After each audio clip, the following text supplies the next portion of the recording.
आखिर गाय माता ने क्यों दिया स्त्रियों को भयंकर श्राप?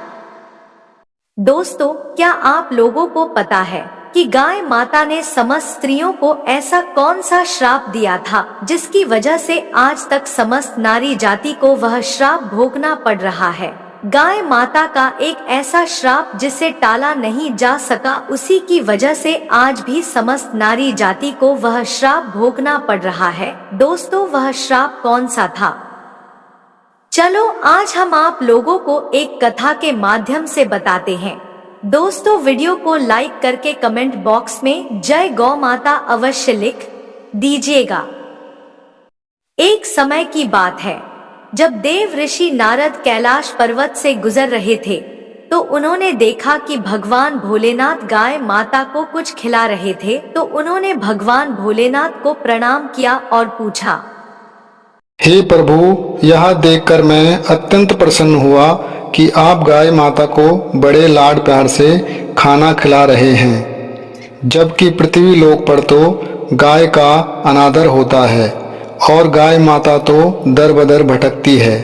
लोग उन्हें अपने दरवाजे से भगाते हैं, उन्हें मारते पीटते हैं, दूध निकालकर उन्हें भटकने के लिए सड़कों पर यूं ही छोड़ देते हैं। हे प्रभु, मनुष्य ऐसा क्यों करता है? इसके पीछे का क्या कारण है?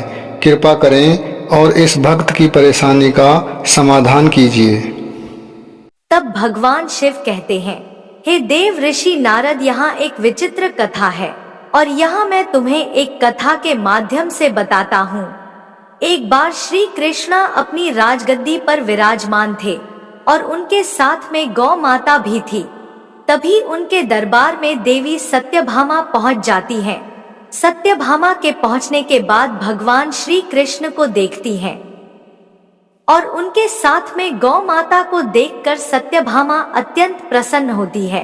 वह गौ माता बहुत ही सुंदर थी जिसे सत्यभामा देखकर रह नहीं सकी और सत्यभामा उस गौ माता को स्पर्श करने के लिए जाने लगी। तभी भगवान श्री कृष्ण कहते हैं, हे सत्यभामा देवी, तुम जिस उद्देश्य से आई हो अपना उद्देश्य हमें बताओ। तब सत्यभामा कहती है, हे प्रभु, मुझसे आज मेरी एक दासी ने पूछा कि पहले स्त्रियों के बच्चे होते थे तो वह पैदा होते ही चलने लगते थे, परंतु अब ऐसा नहीं है। यह क्यों प्रभु? मुझे इस प्रश्न का उत्तर ज्ञात नहीं था, इसलिए मैं आपके पास आई हूँ। कृपया करके मुझे इस प्रश्न का उत्तर बताकर मेरे ऊपर कृपा करिए। तब श्री कृष्ण कहते हैं, हे सत्यभामा देवी, तुम्हारा यह प्रश्न समस्त स्त्री जाति के लिए अत्यंत महत्वपूर्ण है। अगर तुम इस प्रश्न के उत्तर को जानना ही चाहती हो तो ठीक है, मैं तुम्हें जरूर बताऊंगा। तब श्री कृष्ण कहते हैं कि हे सत्यभामा, एक नगर में एक गोपाल नाम का व्यक्ति रहता था। गोपाल एक स्वार्थी व्यक्ति था। गोपाल के पास में एक गाय थी। वह गाय दूध देती थी और वह गोपाल उस गाय को हरा भरा चारा खिलाकर उसका दूध निकाल करके उस दूध से व्यापार किया करता था। भगवान शिव कहते हैं, हे देवर्षि नारद, गोपाल गाय का दूध खुद भी पीता था और अपने परिवार वालों को भी पिलाता था। उस दूध की वजह से ही गोपाल अपने घर के खर्चे चलाया करता था। भगवान शिव कहते हैं, हे देव ऋषि नारद, धीरे धीरे गोपाल का समय इसी तरह से व्यतीत हो रहा था। कुछ दिनों बाद ही एक समय ऐसा आया कि जब गोपाल को गाय ने दूध देना बंद कर दिया। जैसे ही गाय ने दूध देना बंद कर दिया तो इधर गोपाल ने उस गाय को चारा भी डालना बंद कर दिया और एक दिन उस गाय को गोपाल ने बहुत मारा पीटा और उस गोपाल ने उस गाय को घर से ले जाकर जंगल में छोड़ दिया। अब वह गाय बेचारी अकेली पड़ गई। बेचारी गाय अकेली जंगल में इधर उधर घूमती फिरती रहती थी और एक दिन जंगल में बने एक मंदिर के पास में पहुंचती है। भगवान शिव कहते हैं, हे देवर्षि नारद, और वह गाय भगवान से विनती करते हुए कहती है, हे भगवान, मैं आपसे यह वंदना करती हूँ कि हे प्रभु, आपने हमें गाय की योनि में डालकर कितना गलत काम किया है। भगवान शिव कहते हैं, हे देव ऋषि नारद, वह गाय कहती है, देखिए, जो आपकी 84 लाख योनियों में सर्वश्रेष्ठ योनि मानव की है, वह कितना पाप और कितना दुष्कर्म करता है। वह गाय आगे कहती है, जब तक मैं दूध देती रही तब तक उस व्यक्ति ने मुझे अपने घर पर रखा। जैसे ही मैंने दूध देना बंद कर दिया, उसके बाद में उसने मुझे चारा भी डालना बंद कर दिया।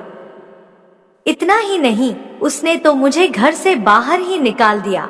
अब मैं इधर उधर भटक रही हूँ। अब जंगल में चारा खा खा करके, जंगल में घास खा करके मैं अपने पेट को भरती हूँ, गुजारा करती हूँ।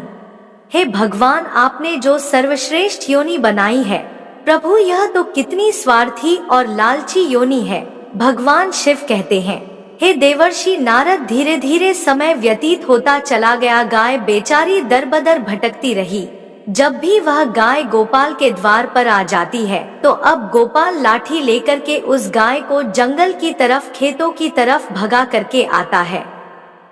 भगवान शिव कहते हैं, हे देवर्षि नारद, धीरे धीरे जब वह गाय एक दिन गर्भवती हो जाती है तो अब जैसे ही 3-4 महीने का गर्भ हुआ है तो उसी जंगल से एक स्त्री गुजर रही थी। उस स्त्री ने जैसे ही उस गाय को देखा, उसने मन में सोचा कि यह गाय तो गर्भवती है। मैं एक काम करती हूँ, इस गाय को मैं पाल लेती हूँ। जब इसका बच्चा हो जाएगा तो यही गाय मुझे दूध देने लगेगी। तब मैं इसका दूध खुद पीऊंगी और साथ ही अपने परिवार वालों को भी पिलाऊंगी। भगवान शिव कहते हैं, हे देव ऋषि नारद, वह स्त्री आगे कहती है कि इस गाय के दूध को मैं बेच करके खूब पैसा कमाऊंगी और मैं अमीर बन जाऊंगी। लेकिन दोस्तों, जैसे ही वह स्त्री उस गाय को पकड़ने के लिए अपने पति को बुलाने के लिए जाती है और जब तक उसका पति वहां पर आता है तब तक वह गाय वहां से चली जाती है। धीरे धीरे और समय का किरदार होता है। भगवान शिव कहते हैं, हे देवर्षि नारद, जब उस गाय के प्रसव का समय नजदीक आ गया तब वह एक जंगल में सुरक्षित जगह पर जाकर के उस गाय ने एक बछड़े को जन्म दिया। भगवान शिव कहते हैं, हे देवर्षि नारद, प्रसव के कुछ समय बाद वही स्त्री उसी जंगल में घास काटने के लिए अपने खेतों पर गई हुई थी। जैसे ही उसने दूर से देखा कि एक गाय ने अपने बच्चे को जन्म दिया हुआ है, तब वह उसके पास गई और उसने ध्यान से उस गाय को देखा तो बोली कि अरे, यह तो वही गाय है। इस गाय ने तो बछड़ा दे दिया।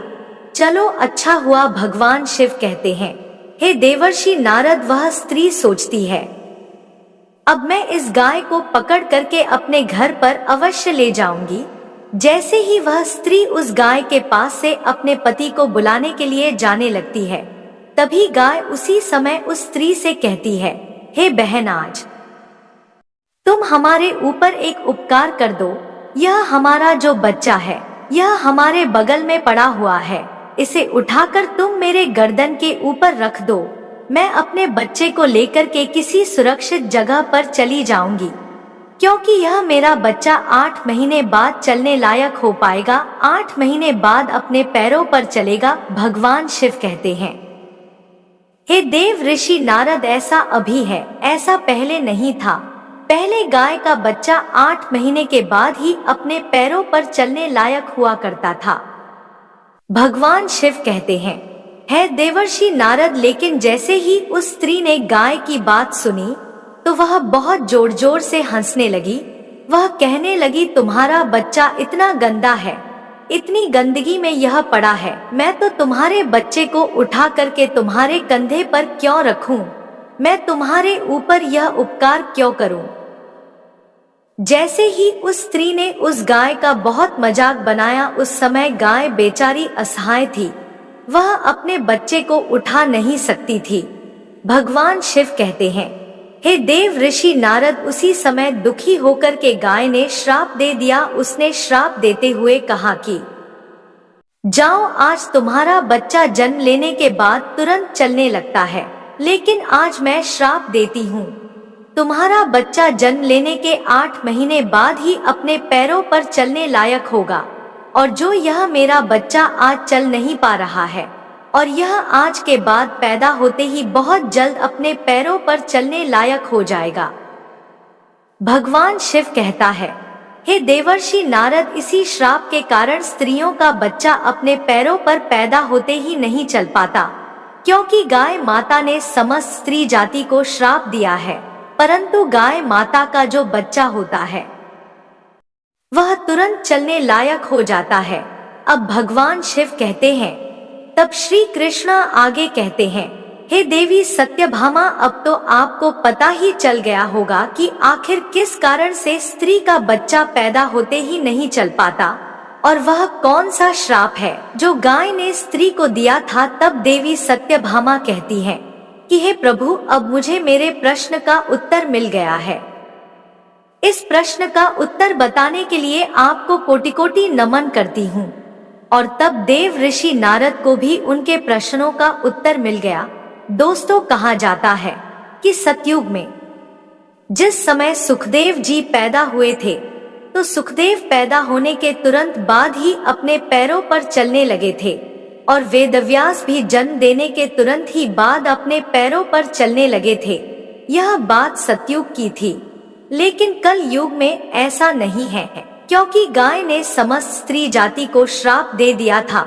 उसी दिन से समस्त स्त्रियों के जो बच्चे पैदा होते ही चलने लग जाते थे, उनकी प्रक्रिया वहीं पर रुक गई। गाय के श्राप के कारण ही स्त्री का बच्चा 8 महीने बाद ही बच्चे चलने लायक, अपने पैरों पर खड़े होने लायक बन पाता है और गाय का बच्चा उसी दिन से अपने पैरों पर चलने लायक हो जाता है। इसीलिए किसी की आत्मा को कष्ट नहीं देना चाहिए और यही सनातन धर्म का सबसे बड़ा धर्म है। गोस्वामी तुलसीदास ने लिखा है, पराहित सरस धर्म नहीं भाई, दूसरे के दुख में दुखी हो जाना, दूसरे के काम आना सबसे बड़ा धर्म माना गया है। तो इसीलिए हमें असहाय पशु पक्षियों की सहायता करनी चाहिए। गाय के श्राप की वजह से ही जितने भी पशु पक्षी हैं, उन सब के बच्चे चलने लग जाते हैं, लेकिन स्त्रियों के बच्चों पर इसका विपरीत प्रभाव पड़ा कि जन्म के तुरंत बाद स्त्री का बच्चा चलने लायक बन पाया हो। एक स्त्री की गलती से आज समस्त मानव जाति की महिलाओं को उस श्राप का खामियाजा आज भी भुगतना पड़ रहा है। दोस्तों, आप लोगों को यह कथा कैसी लगी हमें कमेंट में अवश्य बताइएगा। उम्मीद करती हूँ आप लोगों को यह कथा पसंद आई होगी। अगर आप लोगों को यह कथा पसंद आई हो तो वीडियो को लाइक जरूर करें और कमेंट में जय गौ माता लिखकर चैनल को सब्सक्राइब करके बेल आइकन ऑल पर प्रेस कर लीजिए। और वीडियो के अंत तक बने रहने के लिए आप सभी प्यारे दोस्तों का तहे दिल से धन्यवाद। मिलते हैं अगली वीडियो में।